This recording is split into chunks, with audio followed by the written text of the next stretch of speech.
ఏదో ఒక వేడుక మనం పెట్టారు, అది జరిగినట్టుగా లేదు.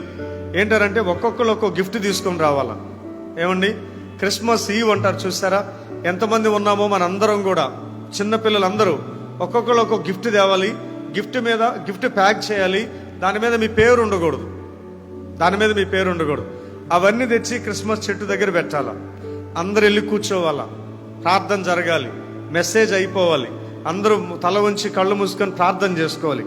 ఆఫ్టర్ ప్రేయర్ మళ్ళీ అందరూ ఒక్కొక్కరు రావాలి. మీరు పెట్టిన గిఫ్ట్ కాకుండా వేరే గిఫ్ట్ మీరు తీసుకెళ్ళాలి. మీరు పెట్టిన గిఫ్ట్ తీసుకెళ్ళకూడదు, వేరే గిఫ్ట్ తీసుకెళ్ళాలి.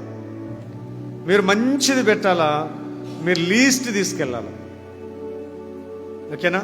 మీరు బెస్ట్ గిఫ్ట్ ఇక్కడ పెట్టాలా, మీరు లీస్ట్ గిఫ్ట్ ఇక్కడి నుంచి తీసుకెళ్ళాలా. సాక్రిఫైజ్ ఇలా ఉంటుంది క్రిస్టియానిటీ అంటే. జీసస్ అంటే అలా ఉంటాడు ఆయన.